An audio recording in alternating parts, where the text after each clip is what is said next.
Baik, Assalamualaikum warahmatullahi wabarakatuh dan selamat sejahtera kepada murid-murid 4 Tun Mutakhir. Hari ini kita akan belajar berkaitan dengan mata pelajaran pendidikan jasmani, unit 1 gerak gimnas, tajuk dunia terbalik, buku teks muka surat 5, candik pembelajaran, candik kandungan iaitu melakukan imbangan 1.1, 2.1, 5.2 ya. Ini tak apalah nanti. Okey, apa yang kita nak belajar hari ini? Objektif pembelajaran kita pada hari ini ialah melakukan imbangan songsang dengan sokongan pada kepala dan tangan. Tapi buat perlahan-lahan, kita akan belajar secara teori dulu. Iaitu yang kedua yang menyatakan perbezaan luas tapak sokongan dan kedudukan pusat graviti semasa melakukan aktiviti imbangan statik, dinamik dan songsang. Okey. Anak-anak murid, anak-anak yang mulia 4 Tun Mutakhir. Okey, apa itu imbangan songsang ya?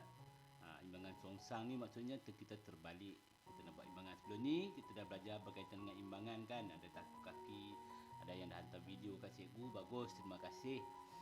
Yang buat latihan yang cikgu minta tu, terima kasihlah kepada yang tak buat tu, cuba-cubalah. Ni ialah contoh imbangan yang di tengah-tengah tu, yang ditandakan kuning tu ialah pusat graviti. Ya. Pusat graviti ni dia duduk di tengah-tengah. Bila kita buat contohnya yang seperti yang gambar yang kamu nampak ni, tu pusat graviti dia tu, dia akan bergerak, dia akan berada di tengah. Di tengah-tengah badan kita ni ialah pusat graviti kita. Macam roda, bila kita pusing, di tengah-tengah tu ialah pusat graviti. Dialah yang menentukan. Sebab tu kita imbang tengah-tengah tu. Kita nak imbang tengah-tengah. Jadi bila kita nak naikkan, pastikan pusat graviti kita tu, kita tahu pusat graviti tu supaya kita dapat imbang, tak terbalik. Ya. Kemudian kita akan belajar tentang otot tangan yang kuat untuk kita tegak macam tu. Ini contoh pelajaran. Tak perlu buat lagi. InsyaAllah bila kita balik sekolah nanti kita akan buat perlahan-lahan ya. Cuma kita sekarang ni kita belajar secara teori.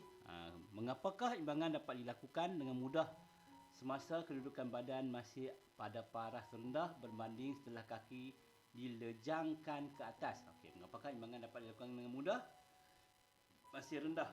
Kerana apa? Kerana jarak pusat graviti dengan tapak sokongan. Tapak sokongan lebih luas. Kalau kita buat rendah lebih mudah sebab tapak graviti dia rendah berbanding dengan kalau kita buat secara tinggi.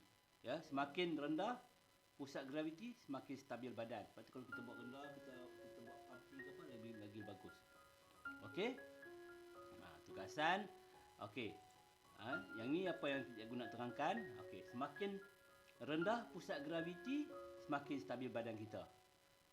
Semakin luas tapak sokongan, semakin stabil badan. Maksudnya kalau kita merangkak dan kita bagi secara rendah, kita punya keadaan badan kita lebih stabil. Okay? Kedudukan tangan sebagai tapak sokongan seimbang antara kiri dan kanan. Kalau kita letak tangan dua-dua macam tu, kita buat plank kan biasanya tu, kita lebih. Gunakan tilam bertanda bagi memudahkan tentukan kedudukan sokongan. Mesti fokus dan minta bantuan ibu bapa, rakan atau guru bagi mengelakkan kecederaan. Ini kalau kamu nak buat lah. Tapi cikgu kalau nak buat, pastikan kamu dibimbing oleh ibu bapa. Tengok betul-betul macam mana pegang. Tapi cikgu kalau boleh tak perlu lagi. Kita akan buat nanti insya-Allah bila kita kembali ke sekolah. Kita akan buat ramai-ramai. Cikgu akan sediakan yang sambil diawasi oleh cikgu. Cuma sekarang ni kita belajar secara teori, iaitu imbangan graviti. Cuba angkat kaki kalau boleh, buat atas tilam. Tak buat pun tak apa. Ya.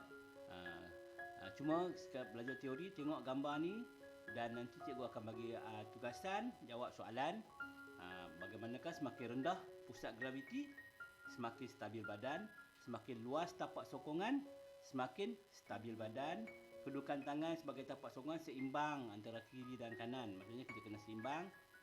Yang kemudiannya gunakan tilam bertanda. Okey? Itu antara tugasan yang akan cikgu bagikan sebentar lagi. Okey? Okey, tak perlu nak buat di rumah. Kalau yakin, kalau dengan kebenaran ibu bapa, bolehlah kamu cuba buat. Ambil gambar dan hantar kepada cikgu seperti biasalah. Kalau kata tak yakin, rasa macam tak mau buat, tak perlu buat. Kerana ini kita sejarah secara teori. InsyaAllah nanti di sekolah baru cikgu akan tunjukkan, kita akan buat ramai-ramai secara yang betul, yang lebih selamat, yang dipantau, yang diuruskan oleh cikgu. Okey, itu saja untuk pelajaran hari ini, iaitu kita tahu keseimbangan, kita melakukan imbangan songsang terhadap songkongan, supaya kamu tahu pusat graviti yang kita akan belajar ya.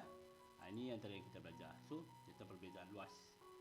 Ya, lagi rendah, lagi kita stabil berbanding kita buat imbangan secara tinggi. Okey, itu saja untuk minggu ini, supaya cikgu harap kamu gembira dan berada dalam keadaan sihat. Jaga kesihatan.